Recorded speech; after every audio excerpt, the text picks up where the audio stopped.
Alam kong masaya ka na ngayon sa bago mong mahal. Alam kong dyan mo na lahat binuhos sa pagmamahal. Alam kong di na babalik pa ang ating nakaraan. Alam kong ang pag-ibig mo sa kanya muna nilaan. Kaya walang magagawa sa kanya ka na masaya. Wala na akong magagawa kundi ang kalimutan ka. Pero bakit ba ganun kahit ano pa ang gawin? Ikaw at ikaw pa rin ang gusto kong mahalin. Tangina, ano ba to? Parang gusto kong magwala. Sa tuwing nag-iisa gusto ko na lang mawala. Hindi ko na maramdaman ang sakit. Hindi ko kaya na ang taong minahal ko sa iba na masaya. Grabe na ang pagdurusa dahil sa pagmamahal. Hindi lang nagmukhang tanga kasi sa'yo ako'y hangal. Pero walang pagpipilian kung parihong mapait. Kung susuko o lalaban ay parihong masakit.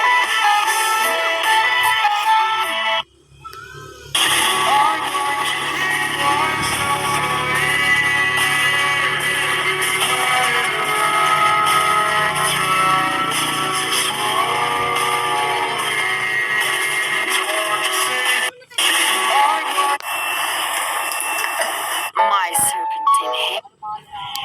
And I'd give up on Kamusta ka? Pangunahan na kita. Sumaba ang loob ko.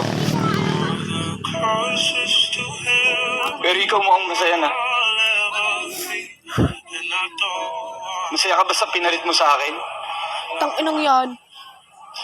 Bibigay ba niyo yung mga hinahanap mo sa akin? Uwi mo na.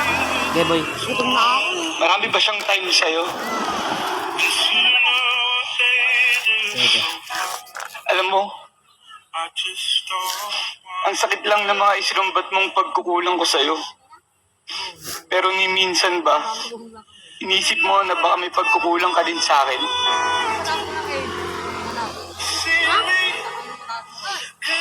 Pero ako, hindi ko hinanap sa'yo kasi tinanggap kita ng buo. Kasi, mahal kita.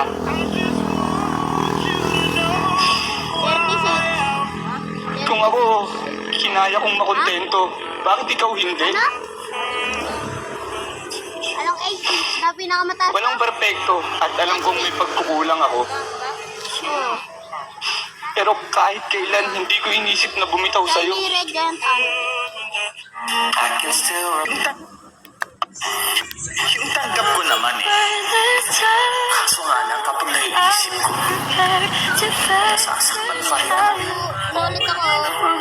Pag-train ko lang sa 7 kilogram. Yung tanggap ko naman eh.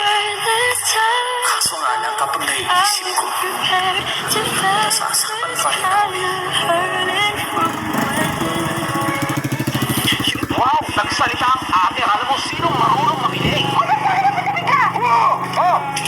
Magpatayan na lang kaya kayo. George! Attention ka! Attention! Hindi sakit mo? Charging talaga. Saka pa. Kasi kung pinasa mo lang sa amin dyan sana tapos sinaro, di ba? Oo, mismo. Di ganun din. Libre-libre. Saka ikaw lang magaling, di ba? Oo. Boss yan eh. Boss, ikaw ang boss. Ako, paano ako? Ikaw. Ba't sino nasusunod kanina pa? O, sa pagkain ni tatay, sino nasunod? Ay, siya. Ba't ang ginatuan mo? Ako lang. Bakit si Chad din naman ah? Oh, ba't pati ako nasali dyan? O, tama na yan. Nagkakapiko na kayo eh. Ito naman dapat i-blow yun, di ba? Pero pinablow mo, pabida ka kasi. Ako pa ang pabida! Baka ikaw ang pabida dyan, pakiter-kiter ka pa. O, ano, pinamumukha mo pera mo sa amin? Wala akong pinamumukha. Binibigay ko lang kung anong meron ako. Pero kahit ano ibigay ko, ikaw pa rin ang bida. Ikaw pa rin ang nasusunod, parati. Oo, saan ka galing? Ha? Tigilan nyo na yan. Baka ako sa tamapunta yan. Hindi, may sinasabi to eh. Hindi na to ko sa basketball o sa cake. Ano ba yan? Tugbukin mo na. Wala. Ano eh? Hindi wala. Talaga ganito. Hindi wala yan. Matagal na tayo hindi nagkikita-kita. O, hindi bagong issue to. Malamang to, luma na to. Ano, tungkol sa tindahan. O, matagal ba nang hinihimutok yan? Hindi ko pinaghihimotok yan dahil kusa akong umalis. O, yun lang nga. Kusa kang umalis. Hindi kita pinalis. Katulad, hindi mo kailangan dahil magmula nung bumalik ka galing Japan, itsapuira na ako. Ay, di tama nga ako. Di may issue ka nga. Tama na nagsabi eh. Wow, nagsalita ang ate. Alam mo, sinong marunong makinig? O, ba't ka na pinabigla? Wow! Oh! Magpatayan na lang kaya kayo. Kung pupunta lang kayo rito para mag-aaway-away, wag na. Para kayong hindi magkakapatid ah.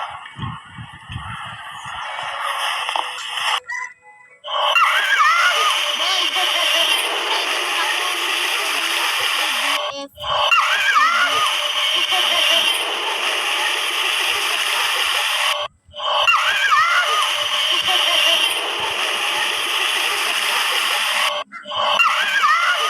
totoong pangyayari, hindi ito pelikula. Sa gitna ng karagat